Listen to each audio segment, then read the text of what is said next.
Pada suatu malam di desa terpencil, kita sebut saja dengan desa Jatiwangi, seorang gadis yang kita samarkan dengan nama Maya ini memberanikan diri untuk mengunjungi rumah tua yang telah lama ditinggalkan.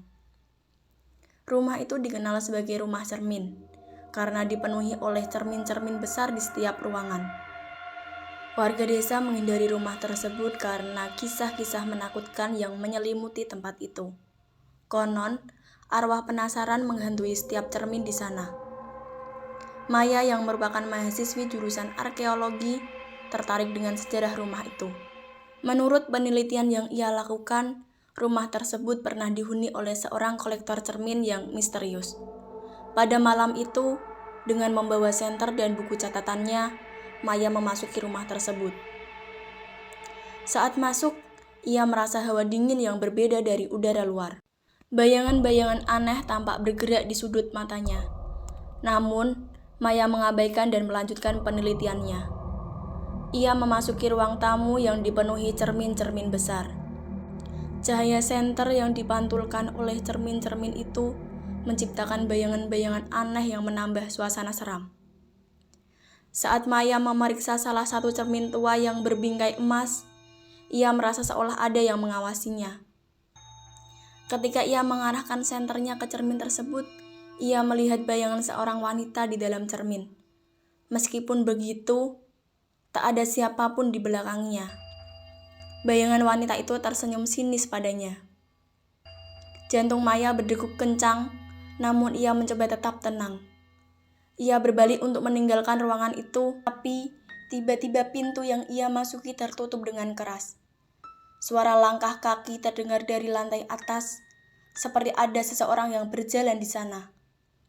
Maya tahu bahwa ia harus segera keluar dari rumah itu. Tetapi, rasa penasaran membuatnya naik ke lantai atas. Di lantai atas, ia menemukan sebuah kamar tidur dengan cermin besar di dinding. Bayangan wanita yang sama muncul lagi di cermin itu. Kali ini lebih dekat dan lebih nyata.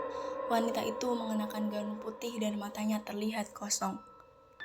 Dengan suara berbisik, wanita itu memanggil nama Maya. Maya. Ketakutan, Maya berlari menuruni tangga dan menuju pintu keluar. Namun, pintu itu terkunci rapat. Maya berteriak minta tolong.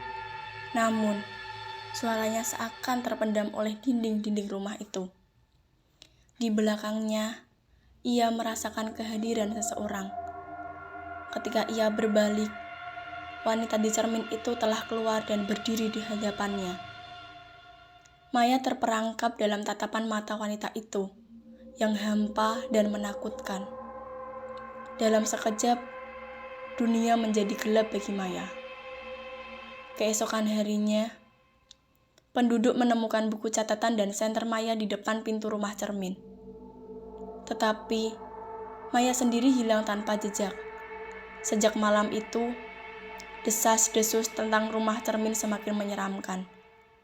Warga desa yakin bahwa arwah penasaran dari kolektor cermin itu telah menjebak Maya. Dan tidak ada lagi yang berani mendekati rumah itu. Waktu berlalu, dan hilangnya Maya menjadi topik yang sering dibicarakan di Jatiwangi. Desa itu semakin sepi karena banyak penduduk yang memilih pindah ke tempat yang lebih aman.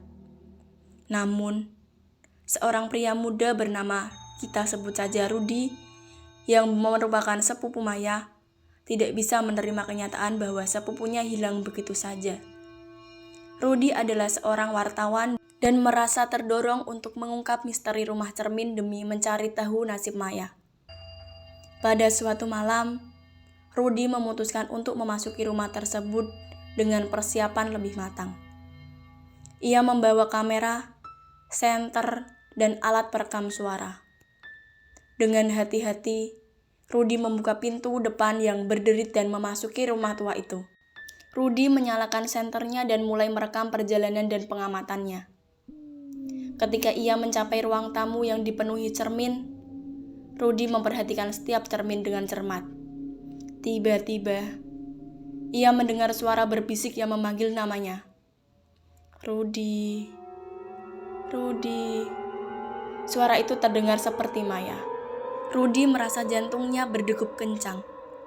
Tetapi ia terus melangkah maju, mengikuti suara tersebut. Ia tiba di lantai atas, di kamar tidur yang sama di mana Maya menghilang. Cermin besar di dinding memantulkan bayangannya. Tetapi ada sesuatu yang salah. Bayangan itu bergerak seiring dengannya. Rudy mendekati cermin dan melihat sosok wanita bergaun putih yang sama, yang kali ini tampak lebih jelas. Wanita itu mulai berbicara dengan suara lirih, namun jelas. Maya terperangkap di sini, seperti yang lain. Kau harus membantunya keluar. Rudy meskipun takut, merasa bahwa ini adalah satu-satunya cara untuk menyelamatkan Maya. Bagaimana caranya? Tanya Rudy dengan suara gemetar. Wanita itu menunjuk ke sebuah laci tua di sudut kamar. Rudy membuka laci tersebut dan menemukan sebuah buku catatan tua yang penuh dengan tulisan tangan. Di dalam buku itu, terdapat ritual kuno yang konon bisa membebaskan arwah yang terperangkap di cermin. Rudy merasa sedikit harapan. Tetapi ia tahu bahwa ritual ini berisiko tinggi. Tanpa berpikir panjang, Rudy mengikuti instruksi dalam buku catatan itu. Ia menyalakan lilin dan menggambar simbol-simbol aneh di lantai menggunakan kapur. Saat ia mengucapkan mantra yang tertera, cermin-cermin di ruangan itu mulai bergetar hebat. Bayangan-bayangan di dalam cermin berubah menjadi sosok menakutkan yang mencoba keluar. Dengan keberanian yang tersisa, Rudy melanjutkan mantranya. Tiba-tiba, sebuah cahaya terang memancar dari cermin besar, dan Maya pun terlempar keluar dari cermin tersebut. Sosok wanita bergaun putih itu menghilang, dan cermin-cermin kembali tenang. Rudy segera memeluk Maya yang ketakutan dan bingung. Mereka berdua bergegas keluar dari rumah itu sebelum sesuatu yang lebih buruk terjadi. Di luar, Rudy dan Maya berpelukan. Bersyukur mereka selamat dari mimpi buruk itu. Sejak malam itu, rumah cermin menjadi sunyi. Tak ada lagi suara berbisik atau bayangan mengerikan. Penduduk desa yang tersisa percaya bahwa arwah-arwah yang terperangkap akhirnya bebas. Namun, rumah cermin tetap dibiarkan kosong, sebagai pengingat akan kisah horor yang pernah menghantui Jatiwangi.